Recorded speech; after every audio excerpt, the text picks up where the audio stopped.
Episode 174, IRONMAN World Championship with Meghan Faulkenberry. Welcome to the pursuit of the perfect race.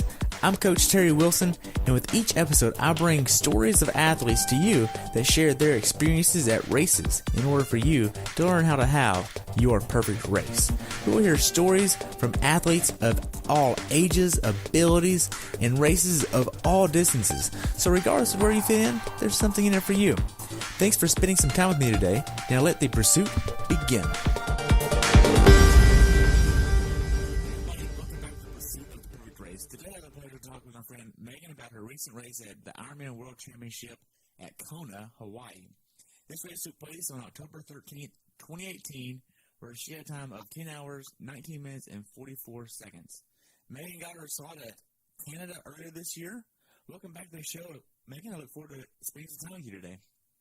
Hey, thanks for having me back. Hey, you're welcome. So, how have you been since you qualified for Kona, and what was all this excitement like after we talked last time? Well, after kind of recovering, taking about a good two weeks to recover, I jumped right back in. I don't think my build up to Kona was as smooth as my one to Canada, which mentally was a little bit hard for me to deal with, but in the end it all works out, and I finished across the finish line, so I guess I'll take it. Yeah. So we talked a little bit before we hopped on here about your bike fit and some things that went wrong with your cleats. What was this like?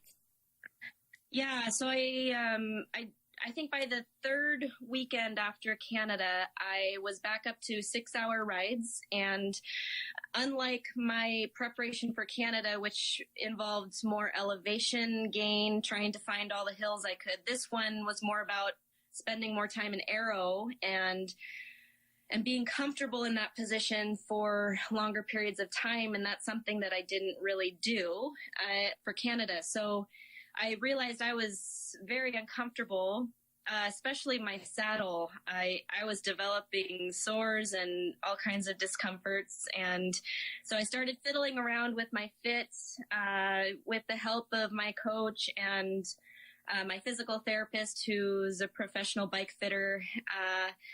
What I ended up realizing, though, is that my cleat had become loose on my left side, which I don't know if that contributed anything or not. I kind of thought it might have, but I developed some pretty significant knee pain that ultimately was just hard to, I managed it, but it was hard to get through, especially for some of the last long rides and runs.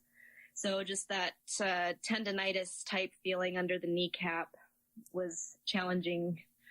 Wow. How did you know not to push too hard and train to make sure you weren't like overtrained or didn't have enough training? Because going into Kona, I mean, you want to have a good race, and it's like, well, I want to train, but I don't want to push myself towards injury either. I mean, that had to be emotionally like a struggle of, I want to do my best there, but now I don't want to get too injured. And what was this like? Right. It was hard. I feel like I have enough experience now to know that ultimately I need to listen to my body. So I did that.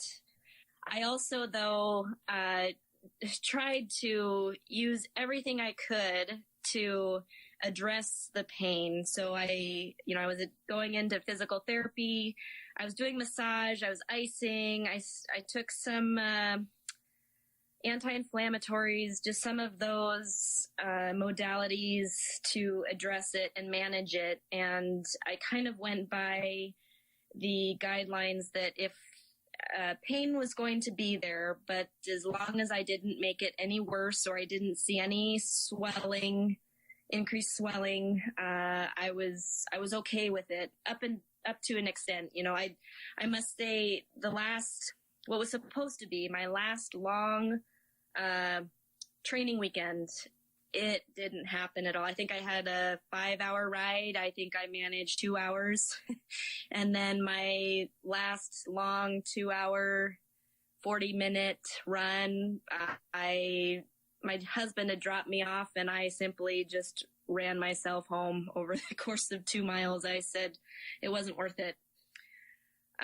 So It was hard, especially knowing how well I had built up to Canada. The contrast was so obvious, and it was hard for me to stomach knowing this was my first Kona and I wanted to give myself every opportunity to hit the start line and do my best. But at the end of the day, I realized that I would rather get to the start line not injured and not 100% rather than get to the start line and be so hurt that I could risk not finishing.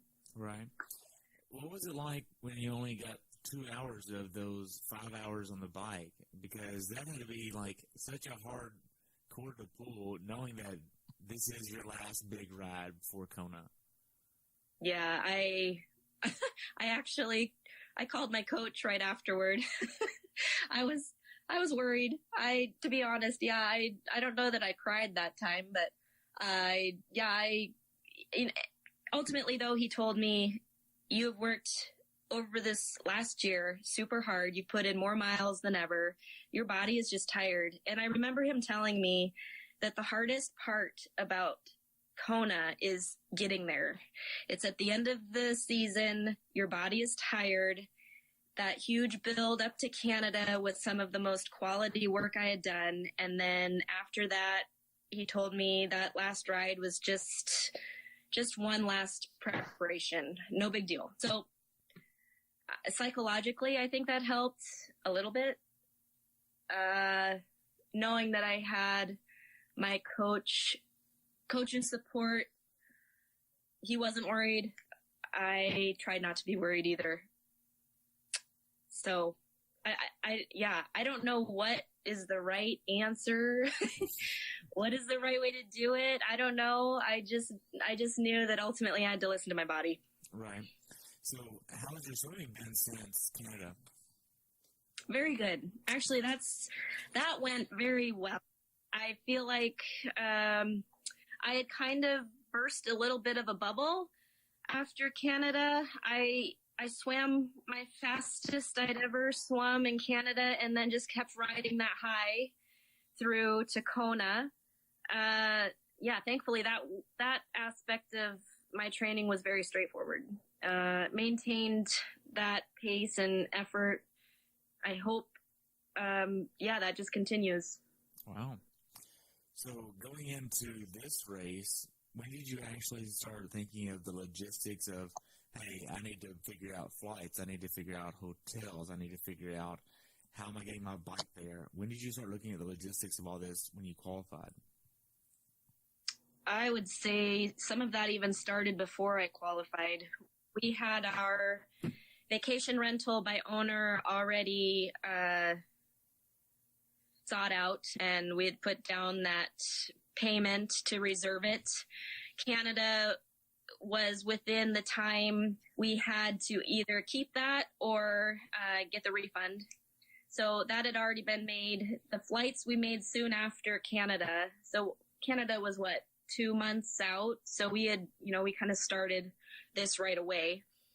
As far as traveling with my bike, that we kind of knew. I have my own bike box. That's pretty straightforward. The rental car as well, we kind of try and reserve that with our flights and whatnot. So all of that kind of started, if not before qualifying, soon after. Okay. So how much were the flights and all the expenses going into Kona? I think flights, my husband joined me, so we spent, I can't remember if he used the companion fare that we get with Alaska, but I think my ticket was about $500 round trip. The rental car, we always try and get a minivan. He brought his bike too, so we had 2 bike boxes to deal with, and that generally requires some kind of larger vehicle. So we had a minivan that ran about $400 for the week. We were there about 10 days.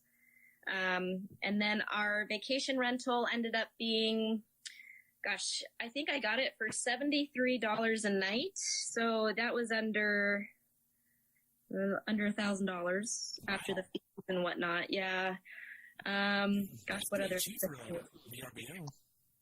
Well, to be honest with you, though, we weren't right down by the water, though. We weren't on a Lee Drive or anything. We actually were about 15 minutes away, up higher in what they call the coffee fields.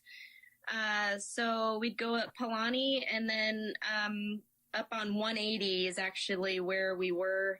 And I probably would do that again. It wasn't nearly as hot up there. We were about 1,500 feet above sea level, and we didn't have air conditioning, but honestly, we didn't need it. It was weird because we'd be down by the ocean, which, gosh, 90 degrees, full blazing sun, and then we'd come back up to our vacation rental, and it'd be cloudy or raining and 70 degrees and pleasant. So, yeah, it's not right where everything is, but it actually was nice to get away from all of the activity every once in a while. So I would probably do that again. Great. So going into this race, what was your overall training like? Being that you did get a little bit of injury, and I mean, I wouldn't really call it injury, but you kind of got set back a little bit. Did you have I know you worked with your coach. I'm just verbally throwing up right now. Sorry for that. But did you have like the most hours that you wanted to have training in 1 week versus what actually happened? What was this like? I would say the first 5 weeks after Canada, it was the training load, maybe 5 to 6 weeks. The training load was right where I thought it should be, especially compared to how I built up to Canada. I think my highest training week, we built from like 18 hours to 23 hours. And then after that 6-week mark is when I started to fall off as a result of just not being able to ride or run as long. And I look back, and actually at the time too, I thought, well, this is just my body saying I need a longer taper. So it really honestly looked like just a peak. I built, maybe I peaked, some would say too soon, but I peaked at about 6 weeks, and then it was maybe a 3-week taper in Kona, which I think fitness-wise, I was okay for Kona. I think my ultimate demise was the result of probably, again, nutrition. But so it goes. That's where I keep learning more and more, turns out. Right. And you had actually messed around with the nutrition a little bit. You bumped up your calories per hour to an idea of 300, but you got about 280 at Kona. What was this like in training? Well, I had trouble, especially trying to replenish electrolytes in training. I was having trouble simulating some of those conditions. I borrowed my dad's space heater, and I had a humidifier, so I jacked up the heat and humidity in my bathroom and definitely sweat like crazy. So I had kind of started to try and train my gut to handle more fluids.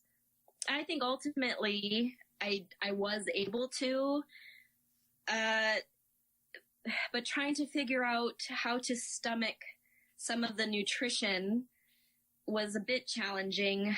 F2C has both flavored and unflavored drink mixes, and it helped. I mostly just use the unflavored with maybe a scoop or two of the flavored, so I could keep the sweetness level down, but still, I tried to set my timer. This time in Kona, I did every 15 minutes instead of 20 like I did in Canada, in an effort to try and get a little bit more nutrition in before every hour.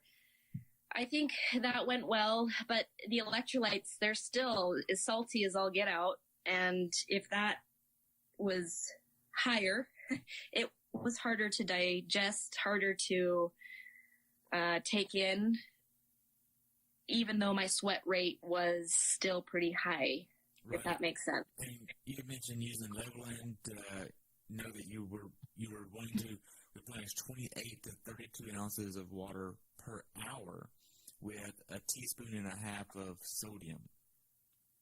Yes, my results suggested I lose about 3,200 milligrams of sodium an hour, which is hard for me to believe. So I'm not sure those results are completely accurate. But I still know I probably sweat more than some people might. So just knowing to replenish as much as I could tolerate would be important come race day. And it was. But I didn't find myself craving salt on race day like I thought I might, or like I kind of did in Canada. So I thought I was probably within the range of where I should be. Right. With these results, before you actually did leveling and before you actually started actually taking in that much sodium to replace and with the electrolytes, you weren't experiencing cramping or GI issues or anything, were you? No. So it kind of makes me wonder, why increase that to so much whenever you're not experiencing any negative detriments? Right. I think it stemmed more from knowing that I would probably sweat more in Kona than I did even in Canada. Now, I don't know, because Canada's dry heat, Kona was definitely more humid. I still felt like I was sweating like crazy, regardless of the humidity. So, yeah, that's something I still need to figure out. In Kona, though, I did not struggle with cramping or anything that might suggest too little of electrolyte. But to be quite honest with you, I kind of used the same amount of electrolyte in Kona as I did in Canada. As far as my bike was concerned, I just had extra sodium in canisters if by some reason I felt like I needed more. So I guess I was more prepared to supplement more than I already had planned for in my drink. Okay. So to transition a little bit to actually talk about Kona here, when did you actually start heading from where you live to Kona, and what were the layover and stops along the way? So flying out of Spokane, we left super early Sunday morning before the race. We had maybe a 2-hour layover in Seattle, and then we flew directly into Kailua. We arrived about 11:30 their time. There's a 3-hour difference from where I am. So that was about 9 hours of travel time. That's not too bad. No, it worked well. Okay, so whenever you first got to Hawaii, what was your first impression of the environment there? We stepped on the tarmac and realized it is hot. It's muggy, yeah. To be honest though, I was kind of prepared because I had done some sauna protocol to prepare just for feeling that intense heat. But with the sun on your back, yeah, I instantly started sweating. But I reminded myself, I'm in Hawaii. This is fun. This is pretty. Right. So what was the sauna protocol that you were doing? I started that the week after I got back from Canada. I built my way up from 20 minutes up to 50 minutes, and I did sauna sessions either after a swim or after a run, about 2 to 4 times a week. So what was this trying to do for you as far as from a physiological standpoint? Well, I was reading that, and so anyone could correct me because I'm sure I will get this wrong, but spending time in the sauna can increase your plasma volume. Your body just adapts to that higher heat environment by preparing physiologically with more volume reserves. So I specifically tried to do it after a workout where my heart rate was already high. My body was already in a slightly stressed mode because jumping right into the sauna, it took longer for my heart rate to come down, and my body was just learning how to handle that heat with higher heart rate is kind of how I understood that the purpose of that protocol. I think I was cheating. I took water in with me and I kept drinking, but I've read too that once you either get in or shortly after you come out, you shouldn't start to rehydrate right away to kind of prolong that stress. In the same way, you shouldn't take a cold shower right afterward. You should try and keep it, just keep stressing your body, I guess. It sounds masochistic, but I thought, well, if that's what it takes to feel prepared for Kona, I guess, if nothing else, this is mental training. And I think it helped because if nothing else, I was out there racing and thinking, oh, this is exactly why I jumped in the sauna. This is how it's supposed to feel. And that's, I mean, from a time perspective, that's 20 to 50 more minutes a day you were essentially training. Exactly. And you can't really have your phone in a sauna because it's just going to go haywire. It overheats. Yeah, I learned that the hard way. Did you? Yeah. Yep. Wow. So y'all got there the Sunday beforehand, so a full week out. Did you have a hard time adjusting to the time over there? It's not too off of where you're from. I would say no. I really didn't. I had a harder time adjusting back to our time zone once we returned. Okay.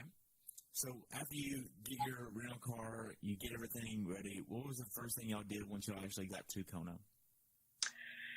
We had, I think, an hour and a half before we could check in to our vacation rental. So we thought, well, let's just go drive out to Hawaii, which in hindsight was probably really stupid because we were very tired. We'd been sitting on our butts all day on the airplane, and to spend another 2 hours in a car probably wasn't the brightest thing to do. But yeah, we drove out to Hawaii to check out that part of the bike course. Okay. So did you go somewhere to eat? Oh, yeah. Yeah, we ate out every night. And generally, we don't do this. We generally go to the grocery store and get all the food we want to eat and prepare ourselves. But I really wanted to enjoy the fish, the fresh fish there in Hawaii. So we splurged a bit on dinners. We did go to the grocery store, though, and get all of our breakfast and lunch foods. In hindsight, we should have hit Costco because it turns out food and gas are all very expensive. So that will be something we do next time. Stop at Costco first, even more so than just the grocery stores. Really? So, yeah. How much was the gas per gallon over there? $4, 20-some cents a gallon. Wow. Yeah. Down here in Texas right now, it's like $2.45, I think. Yeah, here in Spokane, it's around $3.20. Gosh. But yeah. Wow. So, how much was a normal dinner there? Well, I was getting fish, so my meals ranged from $20 to $25. My husband, he enjoyed other things, but I would say per dinner we were spending anywhere from $50 to $75 for the two of us. Wow. Yeah. That's a little high. That's really high when you look at the credit card bill later. Afterwards. Yeah. So, how much training did you get in the week before Kona while you were there? I got in more swimming time than anything.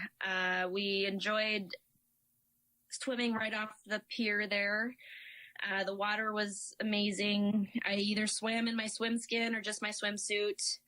I actually didn't get in as much riding time because before leaving Spokane, I had a stripped screw on my headset that went to my brake compartment on my bike. So while I'd gone to my bike mechanic to be able to get my headset off to travel with it, we had to go immediately to a dealer, BMC dealer there in Waimea, which is an hour north of Kona.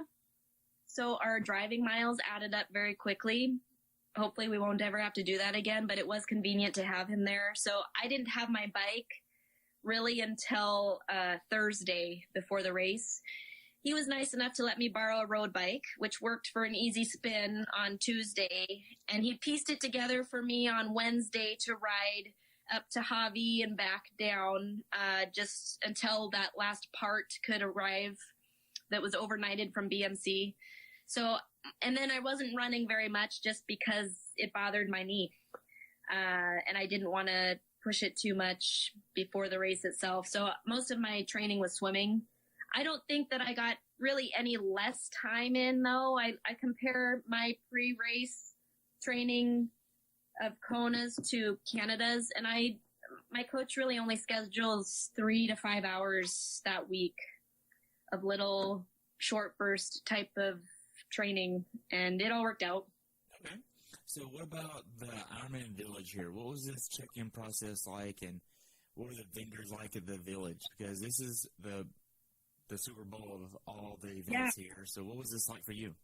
Well, it was weird because so I've never been down here before. This was my first time. And the host hotel is right off kind of the pier there.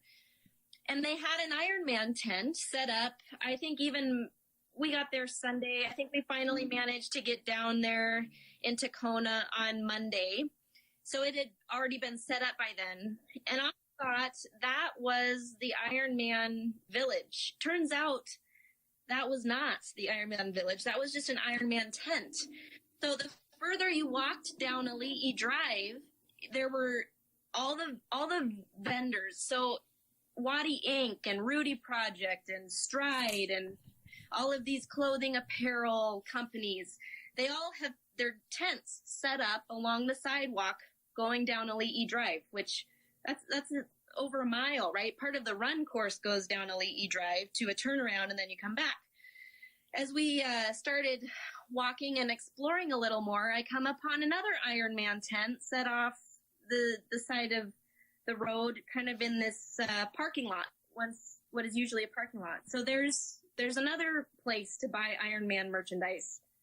And it turns out that, I don't know, maybe a quarter of a mile down Ali'i Drive is the real Ironman Village, which didn't open until, was it Wednesday?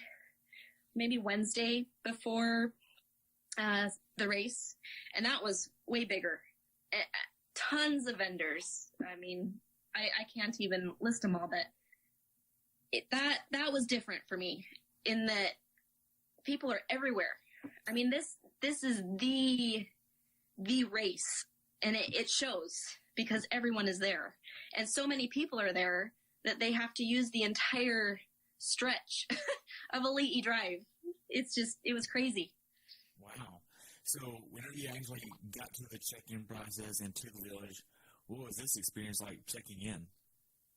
Actually very smooth. So that check-in process is in the host hotel, and we were funneled down the hallway. We got a little piece of paper that encouraged anti-doping regulations, and then we were proceeded into one of the ballrooms where all the volunteers were great in directing people. I think I actually got there on Tuesday, a little bit later in the morning, and so they were pretty well prepared. I didn't have to wait at all. One guy directed me to the first table, and then I moved on to the second table, got my wristband, then moved to the third table, got my bag, and then I was ushered out into that first Ironman tent with all the merchandise. Wow. Very straightforward. So how much did you buy at the Village? Nothing. Nothing? Why not? I'm cheap. I thought, there was nothing I needed.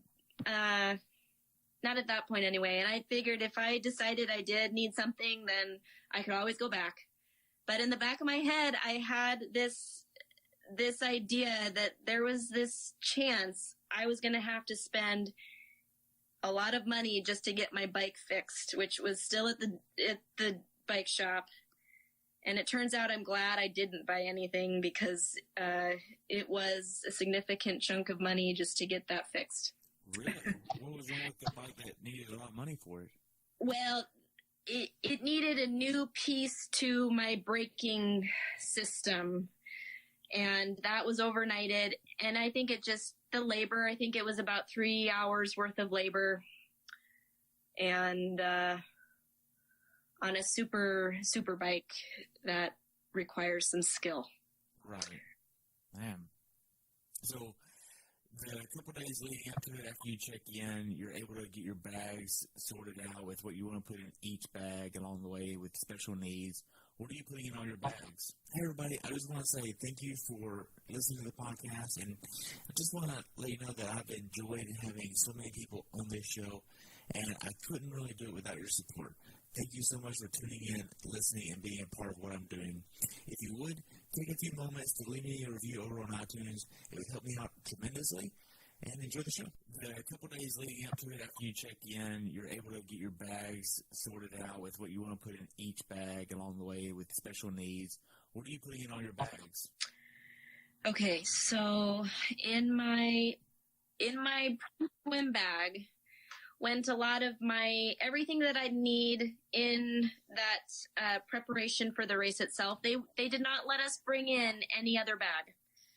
You had to bring in just your pre-swim bag. So things like chamois cream, my nutrition that I was going to put on my bike computer, extra water. I think that was it, to be honest. It was super simple.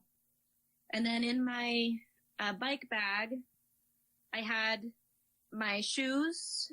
My helmet had to be left on my bike. If you wanted to start with your shoes on the bike, you could. I don't do that. So I had my shoes in there. I had some extra chamois cream, some tri-slide, and yeah, I think that was all. I think I had extra salt. Actually, that's right. I put an extra canister of salt that I put in my tri-shorts pocket. My run bag, my shoes, some socks, my visor, my sunglasses, some more salt, my nutrition, my race number. Special needs, my bike special needs. I had my second water bottle full of my concentrated nutrition, 800 calories worth of nutrition. I had some more chamois cream and more salt. My run special needs, I had my second flask of nutrition, some tri-slide,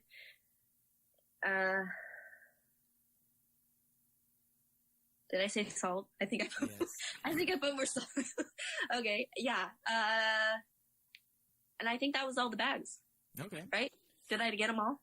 Yeah, so with this course, are you going to be wearing the same kit that you did at Canada, which was the Epix kit with the arm sleeves under it? Yeah, so that's a good point. I did wear the same kit. I had but I also had a swim skin, right? So I couldn't wear my arm sleeves, which meant I had to put them on in transition. So yes, I also had those in my bike bag. And thankfully I had the volunteer. I'd had them rolled up all the way. So it was just like, it looked like a bracelet by the time I had packed them up, and was able to get them over my wrists. And then the volunteer who helped me was nice enough to help me get them over my arms. I swam with the top of that one-piece tri-kit pulled down so that when I came out of the water, after I'd stripped out of my swim skin, then I could slip that on after I'd put my arm sleeves on. So that was the last thing I did before jumping out of the tent there. They had showers too, which I don't know if I'm getting ahead of myself, but coming out of the water, you could shower down, strip out of the suit. Your bags are hung up on racks. And the day prior, as part of the bike check-in process, they run you through. I took my time because I wanted to know exactly where I'd be running and in what direction and where my bag would be. And he was very helpful. The volunteer was very helpful to let me figure that out. Right. So just to back up a little bit, with Yeah. the day before the race, from a nutrition standpoint, what are you wanting to get in? I primarily stuck to simple foods. Again, not much of my diet changed other than I stay away from those cruciferous vegetables, and if I do vegetables, I stick mostly to salads. However, that Friday, my breakfast morning routine was the same. I eat more carbs probably for breakfast than any other meal of the day. And then by dinner time, still, I didn't forgo the fish. I couldn't go wrong with fish, so I stuck with carbs and fish. When you're in Hawaii, you eat the fresh fish. Yeah. I mean, that is literally just like me, because whenever I go anywhere that has seafood, I love seafood, and my wife doesn't. I don't know why. I love seafood, fish included. And she is like, I can't stand the smell of it. And I'm like, you can stay at home if you want. I don't care. Well, yeah. So when you're in Hawaii, I learned, and I was told before I left, you have to try the poke, which is, to me, it looked like sushi, which it was either ahi or ono. I can't even pronounce some of the fish I ate, but it was all good. Yeah. It was all good. So I'm doing the Marine Corps Marathon this coming weekend, and my wife, Anne-Marie, she booked the room where we're staying and all that. Right across the street, there's a Chipotle, and right across from the Chipotle, there is a lobster roll restaurant. That's what they specialize in, is lobster Perfect. rolls. I'm good. Like, that works. Yeah. That works. Exactly. Yeah. Wow. So, did you have a last meal that you wanted to get beforehand to kind of like settle you down for dinner? What was that like? I can't remember where we ate, but I remember it involved poke, rice, and like a cucumber salad. Okay. And then because we're in Hawaii, I had to have my dark chocolate covered macadamia nuts for dessert, right? Is that like a specialty they have? I don't know. They have macadamia trees, I learned. And the macadamia nut is the hardest nut to crack. So why not eat chocolate covered macadamia nuts? That's probably why they're so damn expensive. It was, yeah, but it was delicious. It was good. Awesome. So to talk a little bit more about the bike check-in process, Mm-hmm. they have two different check-in times. When They did did. you have your check-in process, and what was this like for you? As this is nothing like normal Ironman check-in process. This is totally different. Walk me through this. It was different. So they kind of walked us down this aisle in which there were vendors, bike vendors. So there was Cervelo there was Quintana Roo there was, I think, maybe Envy Wheels, other companies, right? And they were all looking at our bikes as we passed by. If you happened to be walking the right bike brand, say you had a Quintana Roo and you passed by the tent, you got a little goodie bag or something. I unfortunately did not qualify. BMC was not there this year, so I walked through without any kind of goodie bag, but it's all good. Interestingly enough, as the pros checked in, they were shuttled to the left, and they had to go up on the stage and have a little chit-chat with whoever was announcing. I don't know. I didn't really listen. Probably should have. But I was directed to the right, where all the age groupers go. And at that point, they were checking my bike. I didn't have to wear my helmet, but I had to have it out for them to look at. They made sure all my stickers were in the right place. And then they gave me this Ironman sticker. I don't know, maybe it was a 40-year commemorative sticker. I don't think it really mattered as far as check-in or check-out. But he wanted to know where I wanted it placed, so I told him where to put it. And then I was handed off to the volunteer that I told you about earlier, who really just walked me through the whole thing. I think each of us got either one or two volunteers to walk with us to drop off our bike in the right location, to take us to the run transition bag rack and put our bag there, to show us where the changing tents were, to show me where the showers were and the bike bag drop was.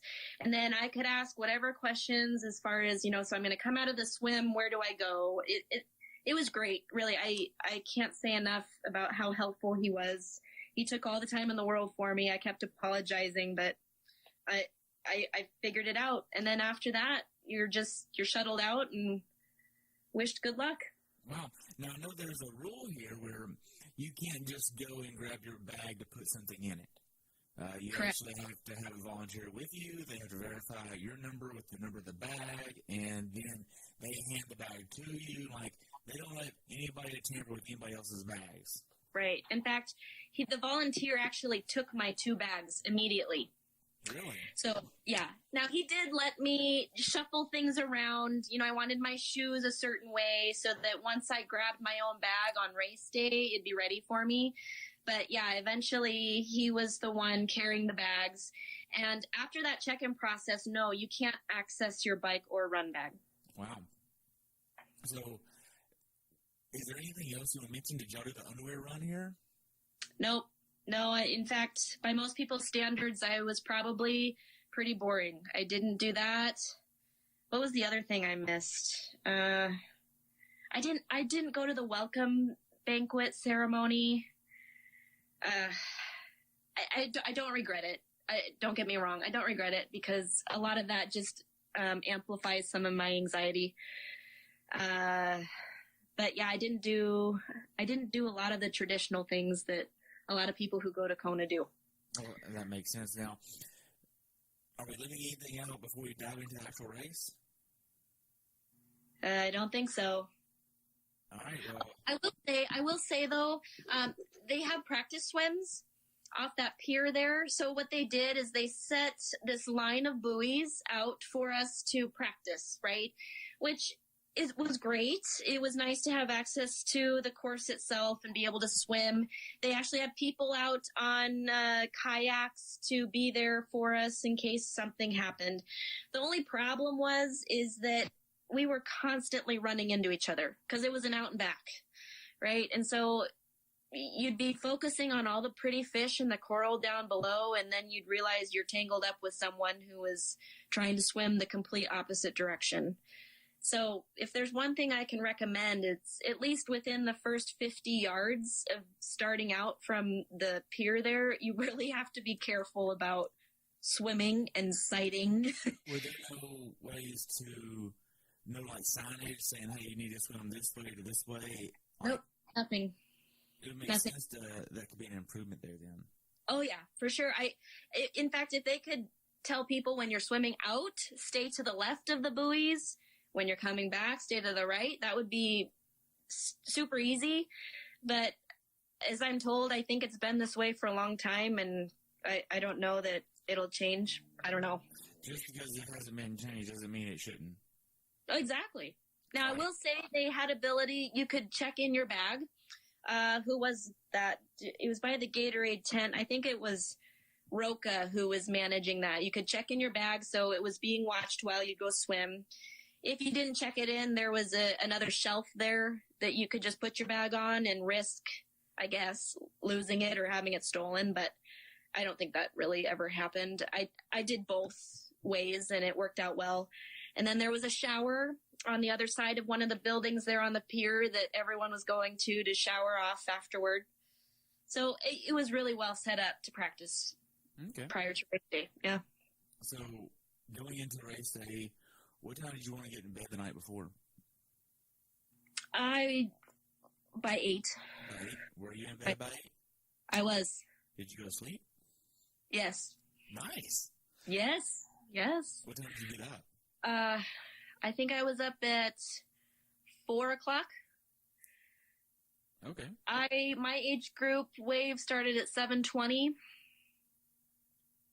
I wasn't sure about the process getting into transition. it ended up being really smooth. I can go into that later if Yeah, we can do that. you want. Yeah, before you get there, what was it like before you actually left your VRBO to head down to the transition area? What was it like as far as weather or your morning process before you routine? Sure. Yeah, so I always have my coffee. I get my breakfast down as soon as possible, which is the standard, a couple pieces of sourdough toast with peanut butter and banana. And then I had some endurance 5-to-1 drink, which is about 700 calories worth of, let's see, I can never get it right, carbohydrate to protein mix that F2C does, that I had planned to sip on my way down to the pier.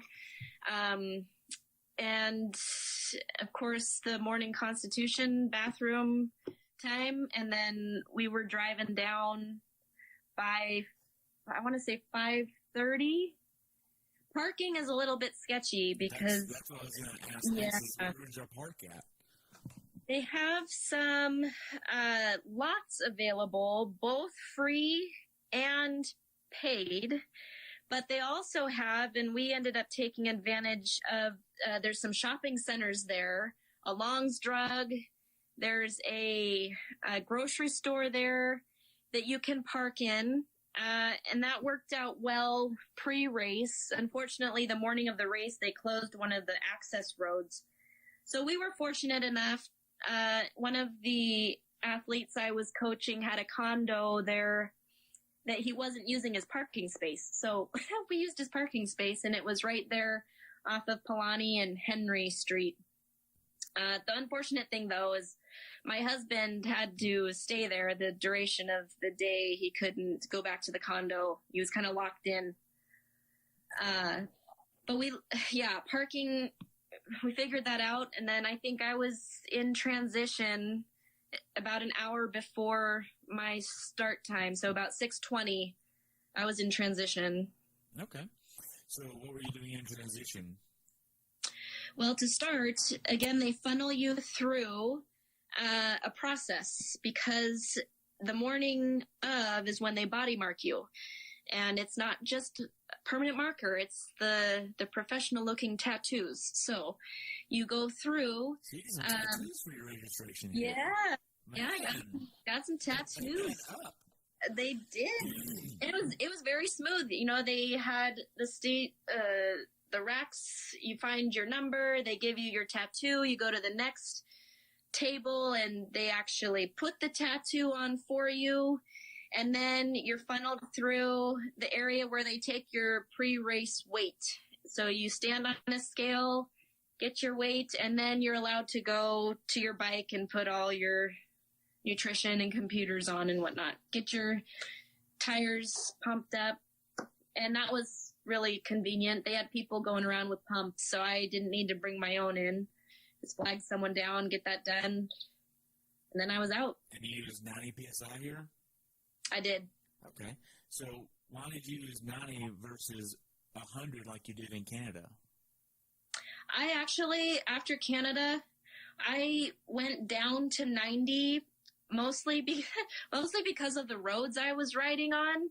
They were super rough, and I think just from listening to other people's podcasts, 90 wasn't all that unheard of, and I thought, I'll give it a try, and it ended up becoming my new standard, so I just stuck with 90 because that's what I've been doing since Canada.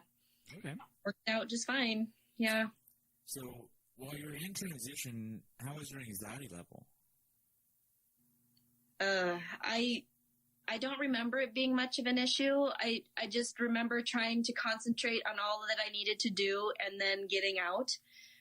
I would say anxiety is heightened just by being around everyone else. So ultimately my goal was to get in and get out as fast as I could without forgetting something. Okay. 50%. I'd say I was about 50%. Okay, so after you leave transition, you're looking at probably about 6:45, maybe 6:55, somewhere in that range. And yep. You have less than an hour before you got to get in the water and your race starts. Yep. What are you doing in between the time you leave transition and getting in the water? I was standing with my husband kind of near the it would almost be the finish line was kitty corner to us. But I'd heard the cannon go off for the pro men before I'd found my way out of transition. We agreed to meet. There was an ABC store right kind of out of the main hotel. We agreed to meet there. And I stood with him, got down the rest of my nutrition, was drinking water, and then worked on getting my swim skin on. Boy, time went by so fast. Really? I remember hearing the women go off, and then it was the men, and I thought, oh crap, I gotta go. Yeah, because I had 15 minutes after the men. So I remember getting my stuff on, saying goodbye to my husband, and walking my way over to the start with all the other pink caps, you know. Wow. What was your husband's last words to tell you before you started your race? Oh, what did he tell me? I told him, I guess I'll see you out there, because I knew he'd have his bike and he'd be out riding to find me on the run at some point. And he said something to the effect of just be smart. I think that was his words. Be smart. Okay. I think in his head he's probably thinking, don't fuck up. But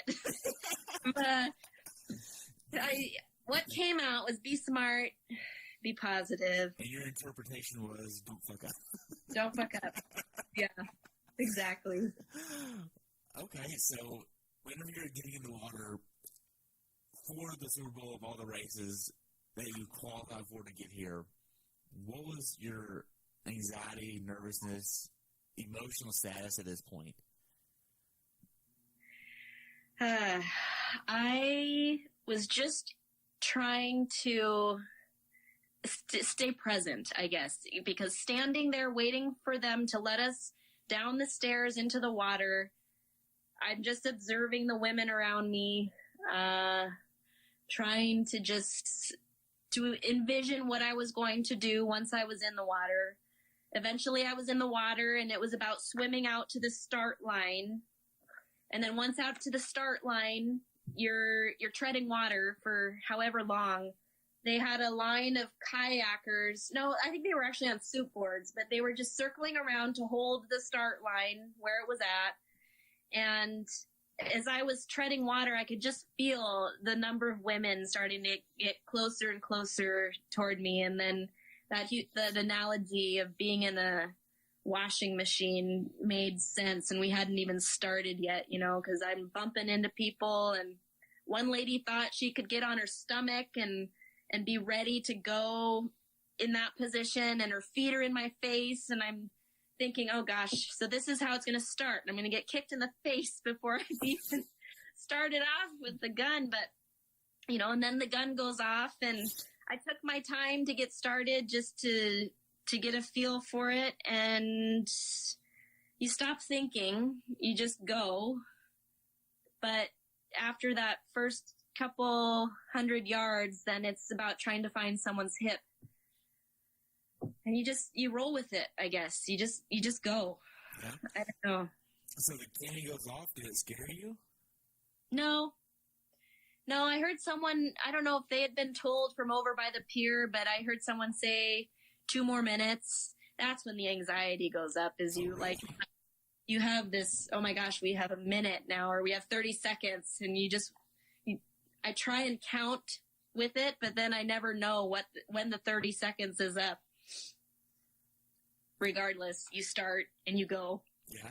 So you get going in the swim, you find somebody's help. What is it like swimming here at Kona? I've heard others that you can see the bottom. It's beautiful. You can see everything. And then you can only see people around you swimming. It's true. Awesome. It's true. Yeah, you can see the bottom for just about the entire swim. What I probably noticed more pre-race than this swim, because this swim race morning I was focusing on my position relative to everyone else around me, but you can see schools of fish under you. I mean, they range from yellow to blue to gray. I mean, it's cool. It truly is a swim in and of itself. But race morning, well, and then there's jellyfish, apparently. I didn't happen to be stung, but I think everyone by now knows Daniela was. And the Saturday before this race, there was just a race kind of prep swim that people were getting stung. I feel little pinches or stings, but they weren't from jellyfish. I don't know what they were from. I remember seeing one jellyfish in all of my swimming. But on race morning, yeah, you can see everyone around you. You can see down to the floor of the ocean. The surf was not too terrible. I remember some pre-race swims, it being a little more rough. I think when you get that many people out there, though, it smooths things out. So the buoys were always on our right, which worked for me. I tend to like to breathe to my right, so I was swimming right down the buoy line. There were kayakers on either side of every buoy, mostly just motioning us to stay to the left of the buoys. And gosh, you go out to the turnaround and there's a big boat there to mark it, aside from also the buoy. And then you swim around. That is just two buoys there, come around. And I think the most challenging parts of that swim for me as an age group woman was initially trying to find my rhythm among all the other ladies. But then later at the tail end of that swim, we caught the slower age group men who by that point are breaststroking or doing some other stroke. I don't know. And not the front crawl. No, hardly. So at that point, it got a little congested trying to find the exit. But very, very nice ocean swim. Okay. The water's perfect. Yeah, it's nice. So overall, you had about an hour and 3 minutes, which is just a touch slower than what you had at Canada. Yeah. I think with the circumstances, with the mass start, the dishwashing or washing machine, whatever, I can't say that word. I think that's really good, honestly. I don't know how you would compare that, but I think that's pretty good. And then you get out of the swim. How does T1 go for you? The showers are very quickly positioned right after you come up the stairs, and then they're right there.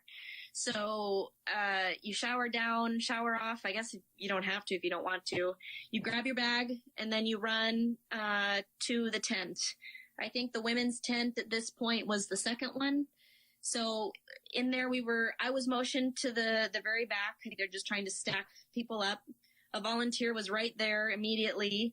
She was helping me get things out of my bag. I actually had to slow her down, but super helpful, and then I had envisioned the steps I would need to take. So the first thing was getting the swim skin on. Then it was putting the arm sleeves on, and then it was getting my tri-suit up. So she was very helpful, holding some of like the extra salt and whatnot for me. And then I had put my shoes on. There was carpet all the way around the pier between the bike racks. So I chose to put my shoes on there.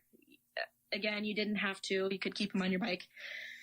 The problem was, though, that it rained very heavily the night before. So if you didn't have your shoes on, your feet were going to get wet. The carpet was wet. But then grabbed my bike, rolled it out, and you're off. It was pretty smooth. Okay. So overall, you're in there less than 5 minutes for this, which is phenomenal in my eyes because you really have to go all the way around the pier to even get out. You do. It's a long run. You get out on the first 8 to 10 miles of the bike ride. What was your mindset for this? Because you're at Kona, you're around all these other very competitive women in their respectable age groups. What was this like for you? It was just about watching my effort and trying to keep myself under control. The first 10 miles are out on that Kuakani highway, and it was so clustered. I mean, there were riders all around you, and it was hard to find your own space. It was hard to find your own speed. It was just hard to race your own race. So in those first 10 miles before you come up Pelini to get onto the Queen K, it's just about being very careful. And then, even then, out on the Queen K, for the first, 10 miles of that ride, because I had come out of the swim where I did, there were too many riders in one place. Let's just put it, it was a pack. And I was so uncomfortable. It was the worst experience on a bike that I have ever had. And then I thought back to the reviews on Texas, and I'm like, oh, so this is what it was like. Because honestly, we all came out onto the Queen K, and I found myself like right on the white line, right? There was a rumble strip and then a pretty wide shoulder. So I was riding right on the white line, but as a result, I was like in the middle of people. More people on my left than my right, but I was still, people in front of me, people behind me. And my inclination is to pass because I want to get out of this. Well, I couldn't because I was blocked on the left. No one was passing me on the left. We were all just riding. So I thought, I'm going to get off to the right. At least I can show I'm not trying to ride as a Peloton, right? Well, some guy yells at me. He calls me a butthead first. And he says, get back in the road. And I said, I don't want to be riding with you. The problem, though, was that by riding in the shoulder, I was passing people on the right. So I'm like, well, this is against the rules, too. So I come back into the road, and I try and get myself as far left. If I had gotten any farther left, I'd be in the oncoming lane, right? I'd be crossing the yellow line. Well, I can't pass on the left because up ahead, there are riders riding 3 abreast. So I could have tried to pass on the left, but I would have had to ride in the other side of the lane. That would have been illegal. I couldn't pass on the right because I'd be on the right, passing on the right. So for 10 miles, Terry, it wasn't until the aid station came up that we finally broke up. And even then, I had slowed for a water bottle, which allowed me a little bit more space. And then finally an official came by and was trying to break up the crowd. But I hate to admit it, but I started tearing up a little bit because I was just like, this is not how I race. This is not what I do. But I had nowhere to go. And I remember, almost in the back of my head, seeing these reviews from people who rode in Texas. And I thought, oh, come on, you can always fix that. You can always do something. And I eat my words now because now I know what it felt like and it feels like to be stuck. There's nothing you can do. Right. Now, with this, what do you think is a possible solution for Ironman to do in the future to negate the bunching up of this? Because apparently 15 minutes between waves isn't enough.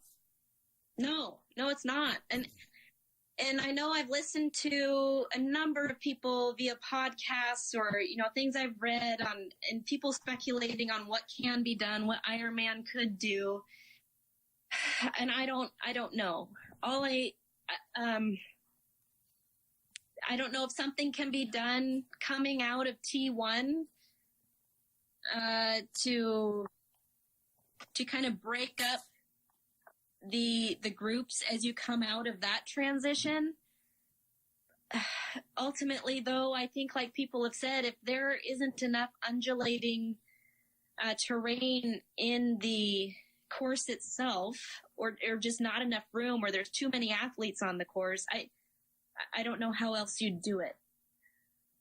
One but of the interviews I did was with Laura Siddle at Challenge, and yeah, I think it was that interview where she mentioned how the start line was, and they let the females go first, and then wait 20 minutes. Then let the male pros go, wait another 20 minutes, let female age groupers go, wait 25 minutes, and then that's whenever the male age groupers go. And yeah, I feel like that would actually be a good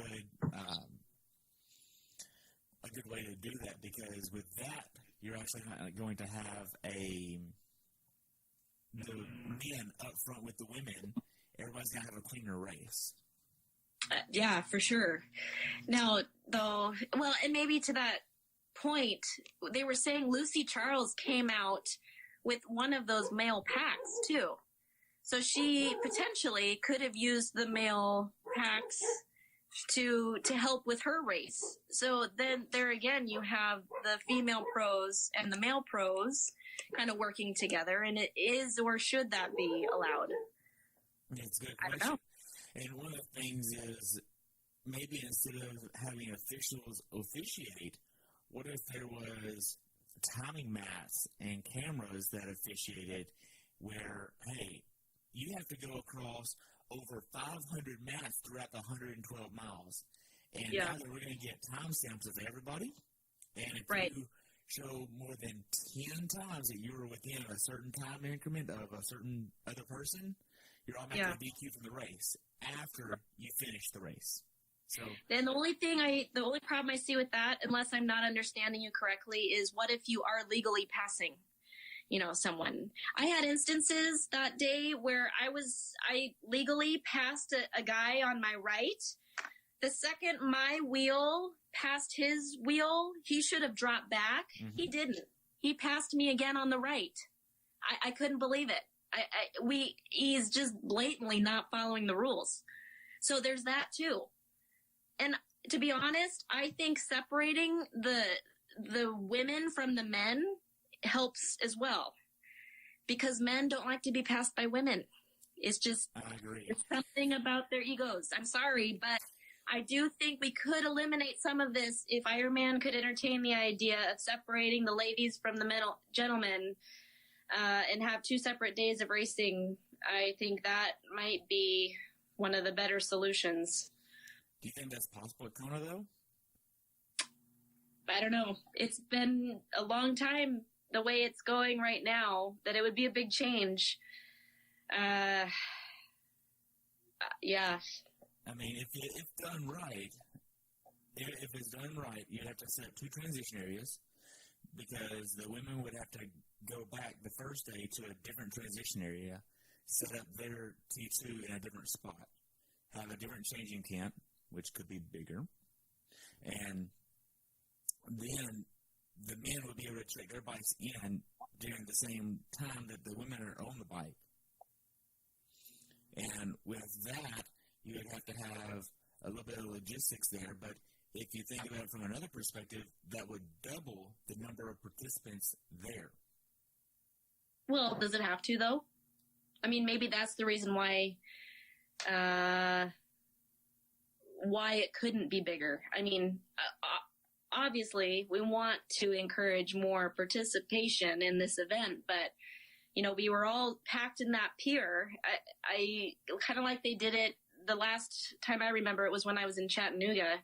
They just separated that transition area. I think it could still hold the same amount of people. Now, granted, it's going to require a little more planning as far as timing is concerned, but if they can handle a check-in process that requires 2 different times, I'm sure they could somehow manage a check-in and check-out process kind of the same way.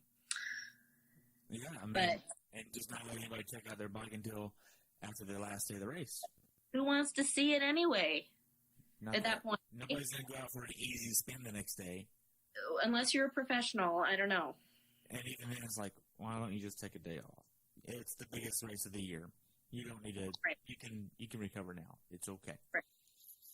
I know we'll get to it later, but the checkout process was probably the worst experience of that entire day. So, wow. Okay. We'll cover that when we get there. So, as far as the bike ride goes, what are you doing for nutrition here, and what are you actually using for nutrition? You want to get 300 calories an hour, but you only get 280 an hour. What does this look like for you? I had my watch set to go off every 15 minutes, which meant that to get that 300 calories every hour, I needed to take about 2 good gulps of nutrition, which was my concentrated F2C glycodurance. And in that super bottle was 800 calories worth of nutrition. So I was doing that every 15 minutes and then following it with water. And again, much like in Canada, the special needs is not right at the halfway point. I think we were about at 60 miles up, and it's at the turnaround at Hawi. So by the time I got to Hawi, I was through my 800 calories. I had successfully gotten through that bottle, and I actually had enough nutrition total to get me through 6 hours of riding. I just didn't know how long it was going to take me. So I also, though, in order to stay hydrated, I counted to myself. So using my cadence, I counted to 100 over and over again. Once I'd get to 100, I'd take a couple extra sips of water. The aid stations are positioned so closely together every 10 miles or so that it was actually nice in that I never felt like I was lacking water. And so the only longer stretch I remember was as we started up Hawi. It seemed like that space between aid stations was a little longer. So that was my nutrition plan. With the aid stations and taking water from them, did you feel like you had enough time to get what you needed before the discard? Yes, so yes. They weren't this like time it seemed they were longer. Like Canada. No, much longer. So that's actually become an actual question I ask every time now, is because is there enough time to get what you need and discard it before you go forward? Yeah, this time I actually had enough time to grab an extra bottle if I needed it, fill up my Aero bottle, and then dunk what was left over on me or sip it, whatever. Okay. So for the rest of the ride, the quality of the road here, I've heard everybody say it's really good. Very good. It's just been redone, I'm told. Oh, wow, that's awesome. You think they at least on the Cream Clay. You think they redo it just for the race? Oh, I doubt it.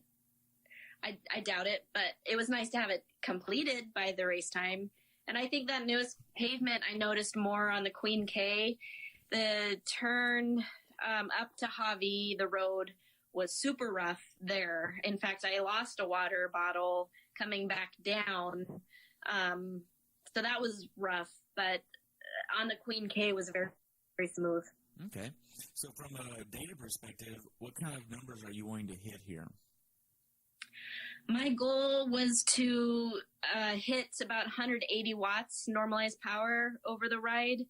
It turns out I was a little bit low. I think I finished at about 177 watts.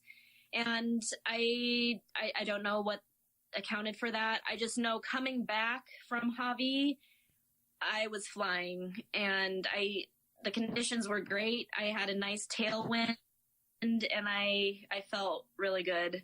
So I tried not to pay too much attention to my power. I think listening to others describe how they should approach Kona, especially their first time there, I was focusing more on nutrition and hydration and being consistent rather than trying to hit a certain power. I had no idea what my ride time was because I didn't have it on my computer. I didn't know how fast I was going. In fact, it wasn't until after the race that my husband said, "You biked a 5:07," which I had never guessed I would do that. And so I was simply just going by the alarm on my computer and just watching my power numbers. And ultimately, it was my fastest bike split ever. So I don't know. I guess the moral of the story for me that day was don't be too concerned about low power numbers. Because I think in reality, that power meter is there to hold you back more than it is to keep you accountable to whatever power you think you should be pushing. I've heard that multiple times, and it's really staying in the moment about where you are, what's going on, and how much you can push in the current moment versus over time of being restricted. So I can definitely understand that. Yeah. So did you see a lot of flats, wrecks, or mechanicals on the bike ride? I did see several. I didn't have any issues, thank goodness. But yeah, I did see a few. Okay. As far as the bike ride goes, is there anything you just want to be aware of that hasn't done this course before? I can only say what my coach really advised me on. I think this year was an exception to the rule in that the conditions were very good. I don't think I experienced the wrath of what really Kona can put forth. But he wanted me to be aware that when you come back down off of Javi, it's very typical to have winds coming off the ocean and off the mainland. So that was part of the reason I did a practice ride out there, was just to try and feel what the winds do to me on the bike. I can't say I don't think I felt what is typical, but I will probably use for future reference, knowing how to manage those winds coming from all different directions would be probably the one thing to try and prepare for. How would you even go about preparing for that? I would probably just have to ride that section. I mean, that's part of the reason why I was to ride up and down to and from Javi. Because unless you're really just training there, you can't really prepare for it because True. There's really nowhere else. I mean, unless you just put fans on both sides of you. I mean, that's about it. Yeah, I mean, we have some pretty windy days here in Spokane. I don't know what other conditions are like elsewhere, but I guess from my training standpoint, it would take a lot of motivation to get myself out on a day that is incredibly blustery. Add a little heat would be good. Blustery, yes. Is that a word? I don't know. What does that mean? Oh gosh, I might have to look that up. I'm known for making up words. Super windy. Just super windy. I know we have days like that, and I'm just one to ride early in the morning to avoid those kind of conditions. But I think in the future, much like what I need to do for my run this year, I need to put myself in some pretty uncomfortable conditions. Okay. And, I mean, I've heard of people training in weird conditions, but I don't know if you were tracking Louisville this year, but Louisville was absolutely terrible. It was I heard about garbage. that. I was there volunteering. I was cold and wet all day. It sucked. You poor thing. I know. Poor me. I mean, thank God I wasn't racing that. I'm just saying. It could have been worse, right? Yes. Man. And that series is coming out right after the Kona series, and yeah. God, I talked to Sam Long, and he said he got second place, and it was interesting for him to say, I had chocolate bars. I was eating chocolate bars to stay motivated. Oh. That was so funny. Shoot. Man, so as far as the bike ride goes, how was it overall for you? I mean, you were on it for a little over 5 hours, but did you feel like it was 5 hours to you? I mean, did it seem like eternity? No, I have to say my ride back into Kona, except for the last 8 miles, felt super fast. Like, I felt invincible. I really felt like, oh, okay, I think my nutrition is right where it should be. I feel great. I even pushed my power a little bit. Once I'd passed that 80-mile mark, I thought, okay, it's safe to try and push it if I wanted to. And I did. It rained a little bit between miles 90 and 100, which kind of cooled things down and helped my state of mind. The last 8 miles in Kona, though, I kept waiting for Palani. Like, where's this turn? Like, so I got maybe a little bit out of the moment, lost my focus, and that perhaps made it seem longer in those last maybe 20 minutes. But overall, I felt really good on the bike coming into the run. Like, I'd set myself up well. Good. So the last few miles, are you doing anything to start preparing to start running? I don't think anything different. I made sure I got in a couple more gulps of nutrition, followed by water. Aside from that, not really. How is your hydration and your electrolyte replacement working for you this time? So far, pretty well. I knew I was hydrated because I'd peed about 3 times on the bike. And then because of the way I felt, and how much nutrition I'd seen I'd consumed, I figured I was right on track there. My stomach didn't hurt. Everything felt good. Nice. Now, going into transition 2, how does T2 go for you? It went well. Again, you have to run around the entire pier. So the volunteers took my bike, ran around the entire thing, got over to my bag, got my bag, and then again had a lot of good help. Changed my socks, which were wet, and put on new ones for the run. Everything that I was ready in my bag, and then ran out, and you're out for what people have described as the death march. And you try and think positive thoughts. Yeah. You just hope it all doesn't fall apart. Right. So you get out onto the run. It's a little bit shady coming out for about a minute before you're exposed for the rest of the day. Yeah. How does the first 5 minutes go for you?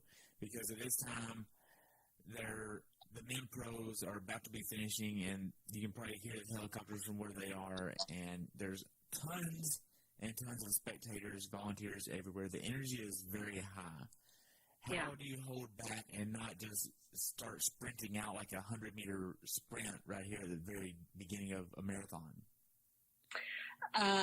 Well, for some reason, that was easy for me to do in that I focused on my cadence. So I told myself to hold back and try to get as many steps in as short a distance as possible. And even then, I came out at like 7:30 minute per mile pace, which was going to be my top marathon goal pace for the day. It didn't take long, though, to settle in. I knew because of the heat, I'd be a little bit slower. Turns out I was. There's enough spectator distraction, and you're along the water. Again, counting, just trying to stay present. I found a rhythm pretty quickly, though. It was all about just trying to keep my head off of how hot it felt. Right. Yeah. So paint the picture of what it looks like on the run course for the first 5 miles. What does this look like for you to experience this? Yeah, so you look out on Alii Drive. It's lined with spectators as far as you can see. There's definitely more shade than not, and lots of noise.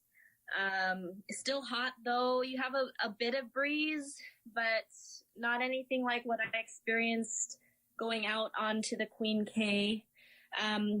Aid stations seemed very frequent. The first one, just after a mile, you run out. They shortened the time on Alii Drive. I think the turnaround was just over 3.5 miles. And then you turn around and come back. Again, very much the same. There's probably 2 good climbs, very gradual climbs, though, out to the turnaround. And then, of course, you climb back up to get back toward where you turn off onto the Kuakani Highway to get up onto Pelini, and then eventually the Queen K. Pelini is a hill. That is definitely an uphill, and lots of spectators to cheer you on. But once you turn that corner, you're approaching mile 8, and it suddenly becomes very exposed. No cloud cover, no tree cover, nothing. And the number of spectators slowly dissipates. You can kind of see your aid station further down the road. I do remember a bit of a headwind going out on the Queen K, which kind of felt refreshing. But it's just the Queen K is so long. It's so long under those strong, sunny conditions that you just... It does. You have to stay present or you really get down mentally. That makes sense. Now, with all these nice views, the hill up on Pelini here, spectators everywhere, how did you know whenever your day was going to start taking a turn? I knew by mile 9 that something wasn't right, mostly because my gut was starting to expand. Like, I looked down and I felt like I would look if I were like 4 or 5 months pregnant. Like, I knew something wasn't digesting. That was pretty obvious. I also knew too, I was looking at my gel flask, which had about 2 hours, what should have been 2 hours of nutrition. And I know a lot of it gets stuck in there, like you don't get all of it out, but it was nearly gone before I had reached an hour and a half. So I had poorly paced through my run nutrition. My fingers were like sausages. Like, I was so full of water. And honestly, by the time I'd gotten onto the Queen K, so within 8 miles of the run itself, I had already peed about 3 times. Really? Like, my body was trying to get rid of my overhydration plan. It turns out I think I overly hydrated. So my gut was just filling and it wasn't being digested. I was slowly starting to fatigue, both mentally and physically. I watched my pace drop. I watched girls past me that I'd held off, and my head was going down the negative direction. And I think by mile 10 or 11, I started walking simply to see if I could get my heart rate down to start digesting what I'd consumed. It didn't really work though. And out on the Queen K, it's rolling too. I mean, there's really no flat section. Yeah, there's like over 1,000 feet of gain on this run course. Yeah. So, I mean, it was everything I could do to keep myself moving forward. And it just became so difficult for me to realize that I had given up such a good position coming off the bike, and within an hour and a half had, dropped so terribly.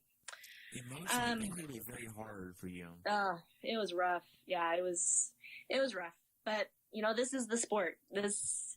It ultimately comes down to who can last the longest and who can get themselves through the run. And I was humbled significantly.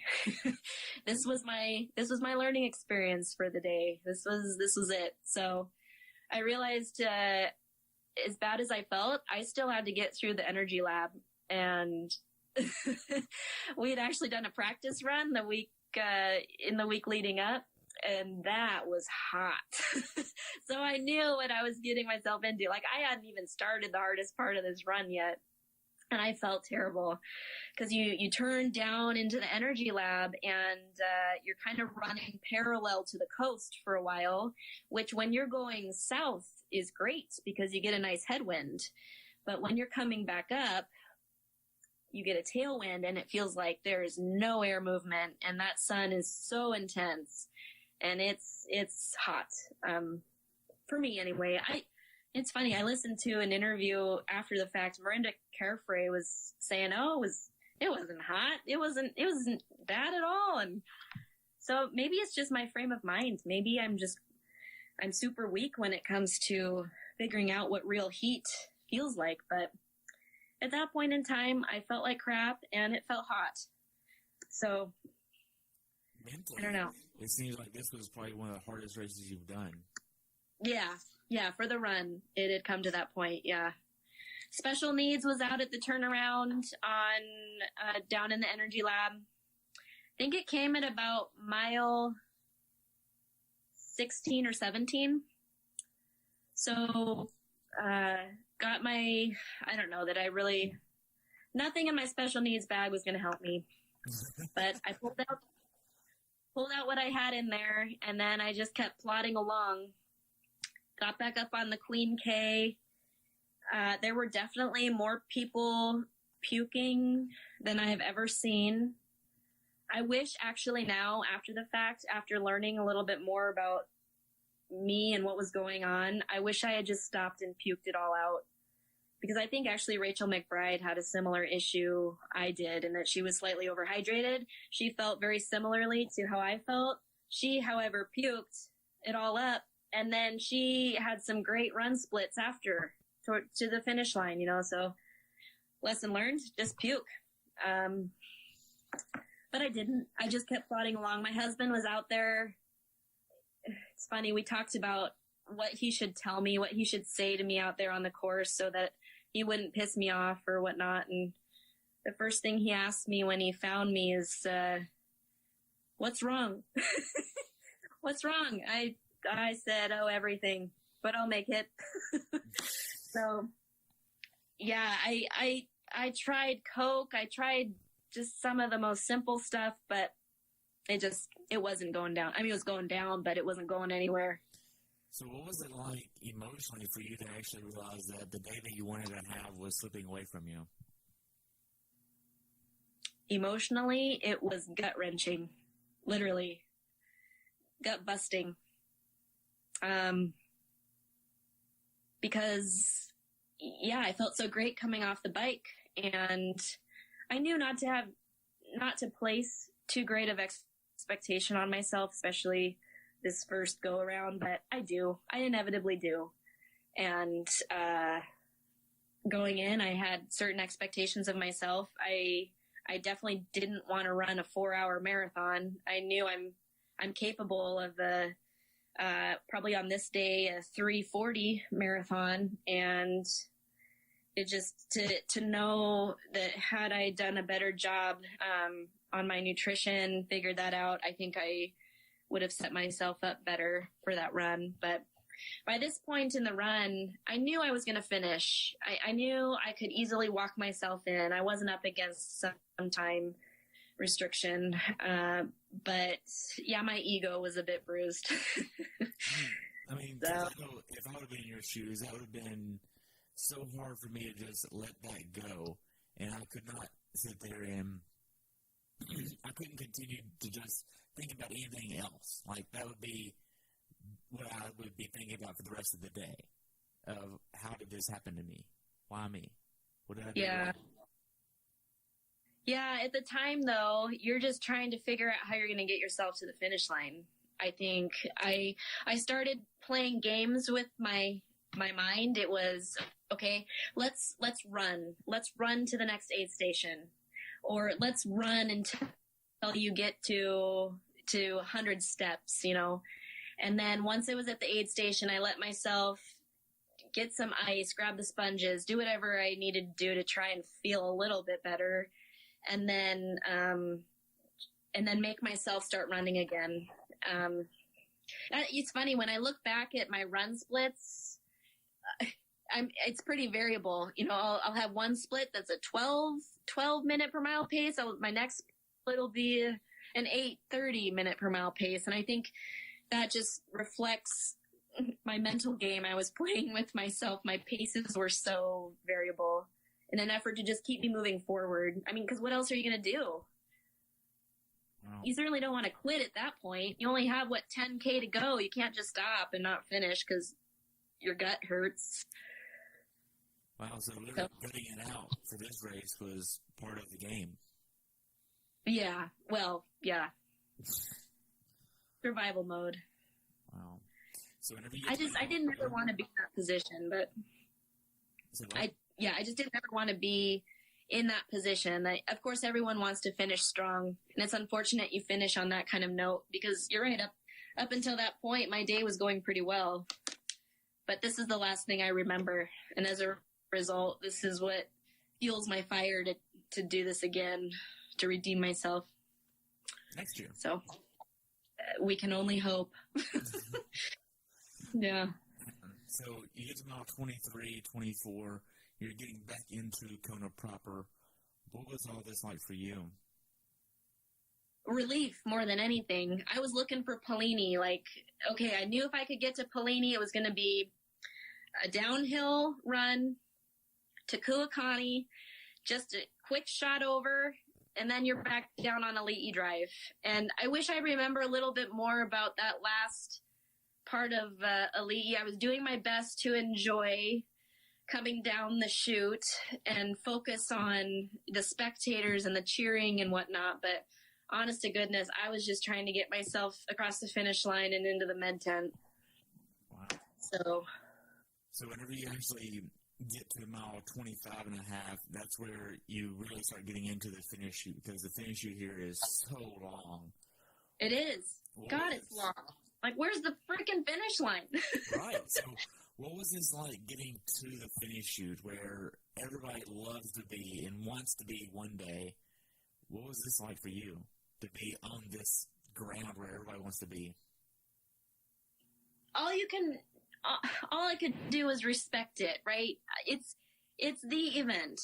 So while I felt like crap and it was everything I could do to get myself across the finish line, yeah, I tried to step out of that a bit and look out across the water and see this view that not everyone gets to see, and in the shoes that I was in.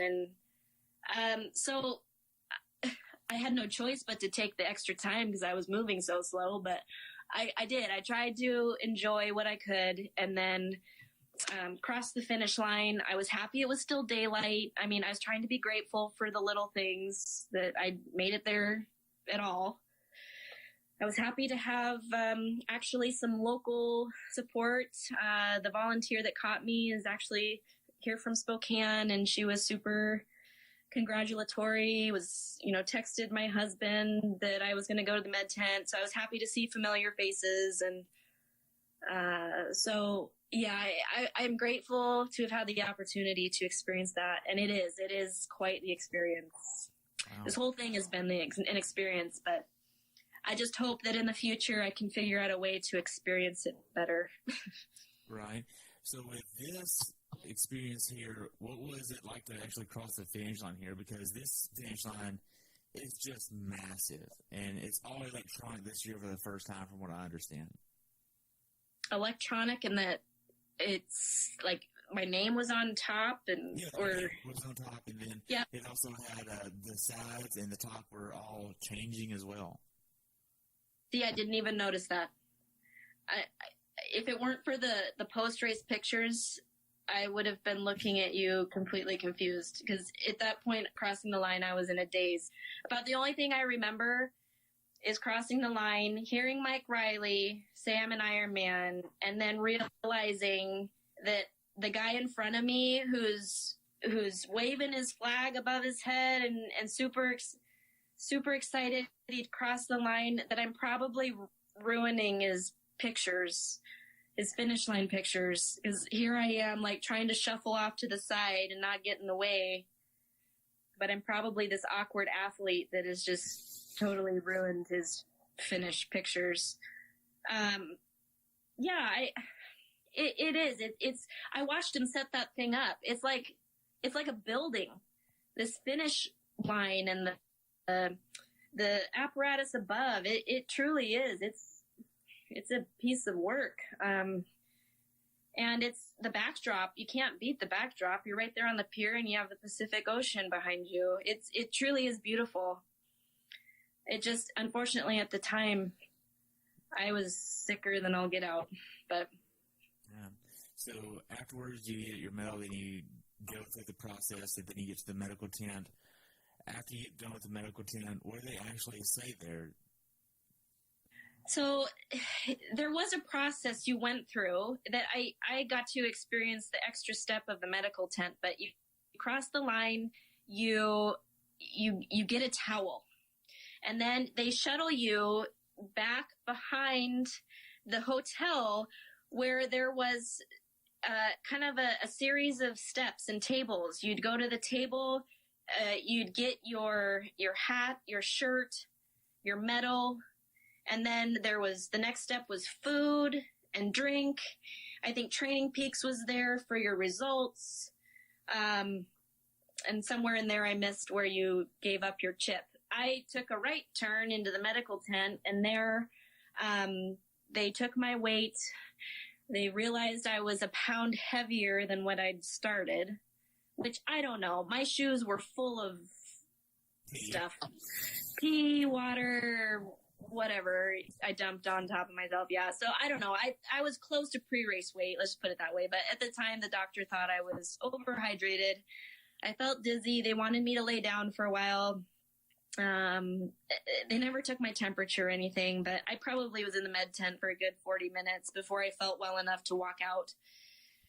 And by then, it had gotten dark, so they had extra lighting and whatnot, but people were just hanging out back there. And it wasn't until 7 o'clock that you were allowed to funnel back and get your bike and all your gear. At that point, I was trying to touch base with my husband, trying to communicate with him. There was a huge line that had set up to get back into transition. I was still having trouble standing on my 2 feet. Really? So it was just, yeah, I was unstable. I hurt quite a bit. My quads were so sore.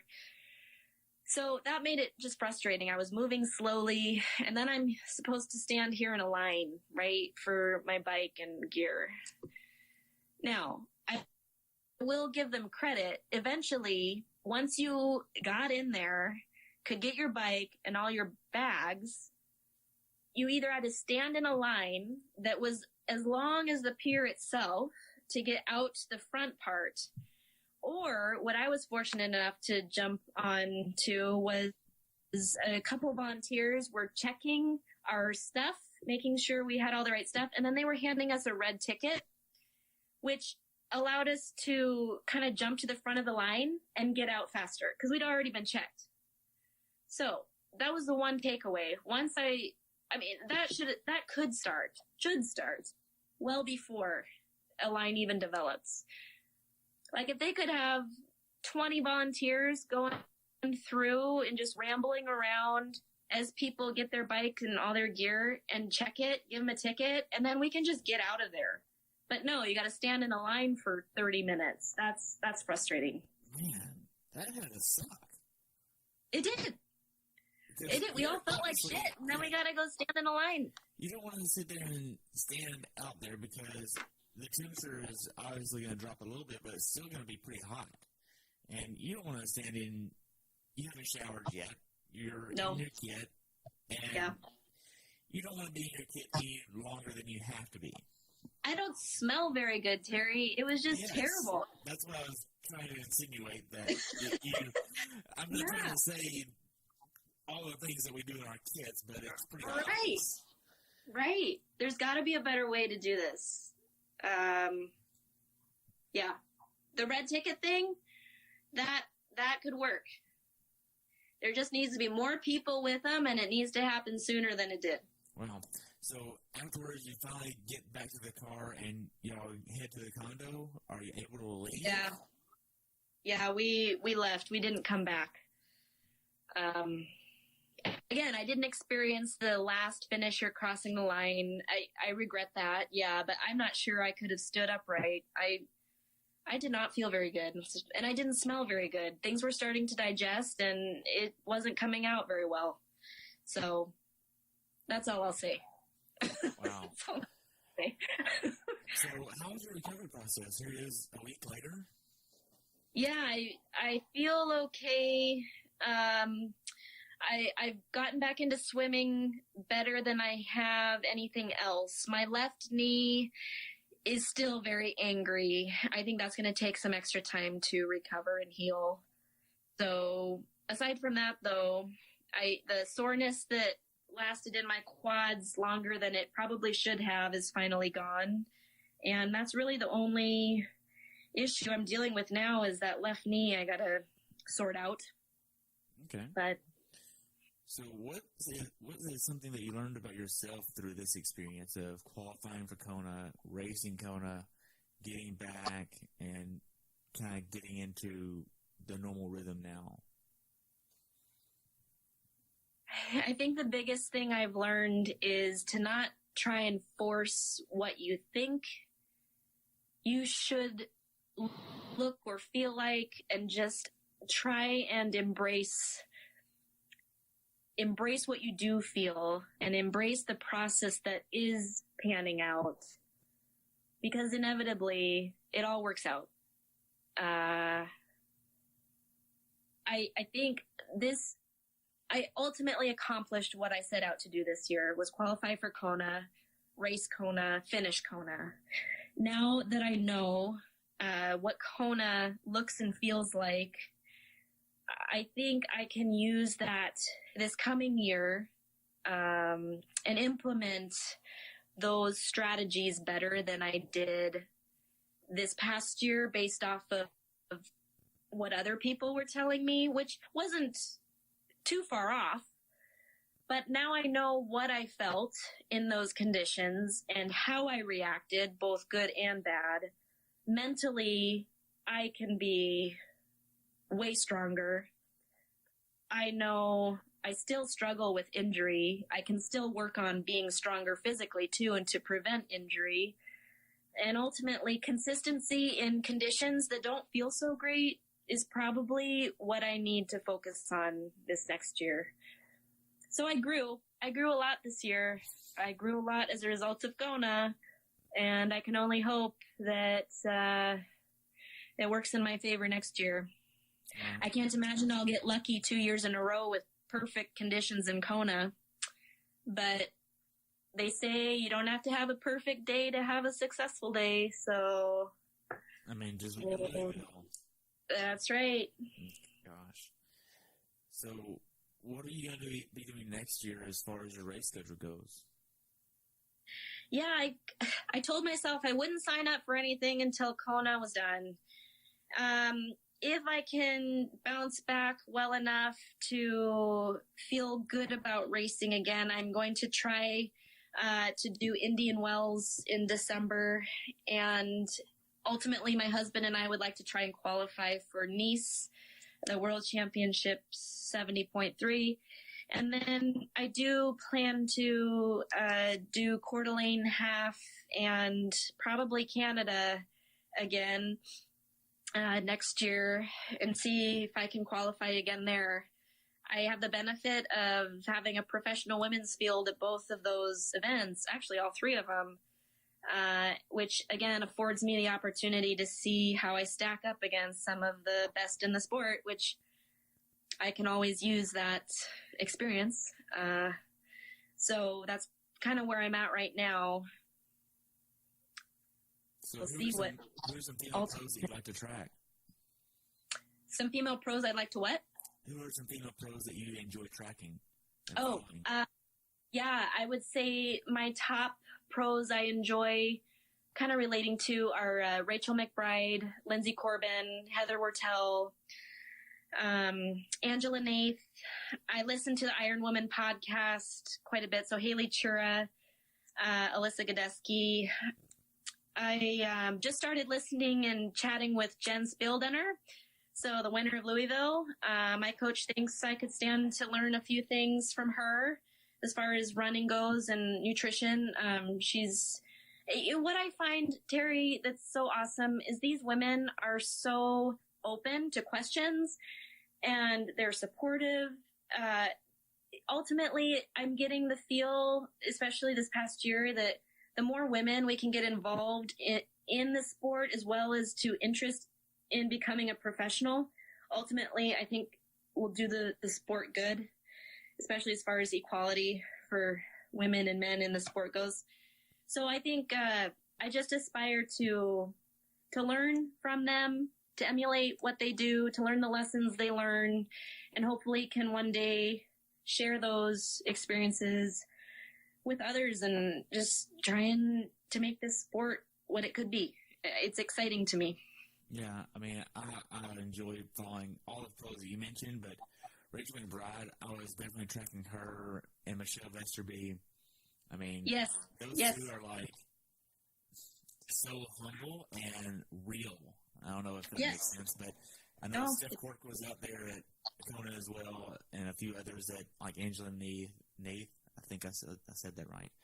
But yeah, I enjoyed all of them. It was great, and I've also had a few females on here, like Jocelyn McCauley. She was racing Kona. It was fun to track. I was tracking so many people out there. It was great. Mm-hmm. Wow. Yeah. So we covered a lot about Kona. Do you have anything else you want to add? Oh, I don't think so. It's hard reliving that whole day. It feels like I need a nap again. Well, I'm sorry I did that to you. Woo! Yeah. Wow. So how can athletes follow you? I know you have a coaching platform too, right? I kind of started one. I'd like to kind of introduce my services. I don't go out and openly share them. I'd rather people want to seek me out and invest their time with my help. So I have not actually kind of advertised it. I guess now I kind of am. If they're interested, they can always contact me and we can discuss it. I'm just, yeah, I love the sport, and I think I feel qualified enough, in addition to my doctorate degree in physical therapy, that I could probably start helping people given the experiences that I've now experienced. So yeah, I'm on Instagram. I'm on Facebook, Twitter. I have a blog. But I don't know, you have the ability to share some of those handles and email and whatnot. That would be awesome. I'd love to, if someone else has some suggestions or some experiences, I'd love to hear about it. Yeah. Connectivity in the sport is what I find to be pretty fun. Nice. So I'll mix things up a little bit before we sign off here. I've been actually opening up and letting everybody ask me 2 questions that I interview. And what would you like to ask me for 2 questions about what I'm doing here?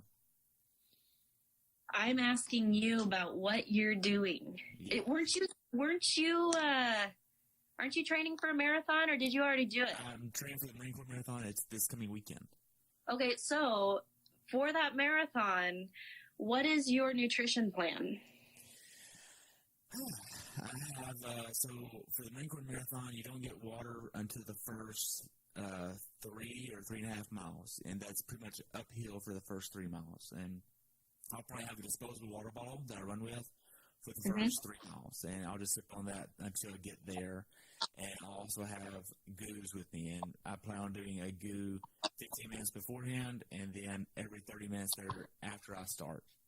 So that's the goal for my marathon, and I anticipate I'll be around the 4 hour and 35-minute mark, somewhere in there. I'm running with a friend, and we're all going to be about just enjoying the experience. He convinced me to sign up back in February and said, hey, if you do this, we'll run together. He's a Marine. So I'm like, okay, cool, we'll do it together and kind of make memories along the way. Go on a sightseeing tour of the city. Okay, so what flavors of goo do you prefer? Chocolate. Always? Do you mix it up? I have sea salt, chocolate, and then chocolate. Okay. I'm a so chocolate guy. I love it. And what are some strategies that you're going to use to keep yourself in a positive state of mind? So I've talked with Joe Adrians a few times, and he said something that kind of resonated with me a while back. And he said every time that I got into a negative headspace, I objectively looked at that negative thought and was like, okay, that's a negative thought. Why am I having that negative thought? Chances are it's from a lack of calories. And if I get to that point of my race where I'm having a negative thought, address it as a negative thought. Don't dive into it. And say, okay, do I need to eat more right now? And if so, take something right now and then come back to yourself 10, 15 minutes later and say, did that help the negative thought go away? If it didn't, take another one. And then you can do that up to 3 times. After the 3rd time, it's like, okay, now then that's not a nutrition problem. That's something else going on. What is causing this negative thought to be in your head? And try to address it from that point. Hopefully, by that point, you're at mile 20 to 25, somewhere in that range. Hopefully. You hope. Hopefully, but if not, you just hold on. I mean, that's my idea for it. All right. Well, good luck to you, sir. Well, it's going to be interesting. It's supposed to rain all day. Oh. Yay. Oh, boy. You'll be nice and cool then. Don't forget Vaseline inside your socks. Oh, I use Bodyguard. Be good to go. I don't run without putting Bodyguard on my feet. There you go. So what else would you like to ask? Oh, you ever used or do you use caffeine in an effort to keep you sharp? To keep me sharp. To keep you, awake, obviously. Yeah, I would say so, especially like when you're getting in the low spots in a marathon or endurance endeavor, right? Do you use caffeine? And if so, what type, brands, what do you use? Pill? Do you use Okay, so the goos I have, they do have caffeine. They do have goo Roctane that has more caffeine. I don't really find the need to use caffeine as a supplement for myself to stay sharp and on point and keep that edge sharp. I don't feel the need for that. I know some people do. I do know in an Ironman, you don't want to introduce caffeine until you're within the 3.5 hour mark of being completed with the race, because once you go to caffeine, you need to keep the caffeine at a high level because your body's going to be burning it off pretty quick. But at the 3.5 hour mark, you can keep that caffeine in your system. At least that's what some pros have said, and they researched that more than I did. So, but personally, I don't find it necessary. All right. Well, I look forward to seeing how it goes for you next weekend. Well, I enjoy it. So to wrap up here, just ask one more question for you, and that's, in order of importance for you on race day, how would you rank the following? Oh, boy. Okay. Mental grit, fitness, and nutrition. I'd say mental grit has to be the number one importance. Nutrition number 2, fitness number 3. Why that order? Well, I would say that if you are not willing to embrace what is going to hurt anyway, regardless of how fit you are, you're probably not going to have a very good day. Regardless of, like I say, how fit. Nutrition is going to make or break your day. I guess, are we talking like a full or half or just anything? Anything? Okay. I guess I'm speaking more from my last experience, but I would say I think this is more the norm for me than not. Nutrition is what you run on. So if you can get your head in the right place, your fuel is enough and it's going to the right places, then you will probably finish your day regardless of how fit you are. Because fitness might help you better finish the day faster, or might help you finish feeling better. But I think fitness can be slightly compromised and you're still going to get the work done as long as you are in the right headspace. Wow. Well, Meghan, thank you so much for spending some time with me today. I've enjoyed diving into this 2-hour interview with Kona. It's been great. long. Yeah, they've all been longer because there's so much to talk about, and I enjoyed it. I hope I didn't ramble. Okay. Yeah, I appreciate your time. You're more than welcome. Hope you have a good day, and we'll talk soon, okay? Sounds good, Terry. Thanks. You're welcome. Thanks for tuning in today. I hope you were able to learn something from today's episode. If you enjoyed the show, please take a minute to leave a review on iTunes or share it with a friend. Be sure to subscribe so you never miss an episode. If you'd like to see pictures from this athlete's race, learn more about who I am, what I'm doing, or be on the show yourself to share your story, check out my website at CoachTerryWilson.com. Until next time, continue the pursuit.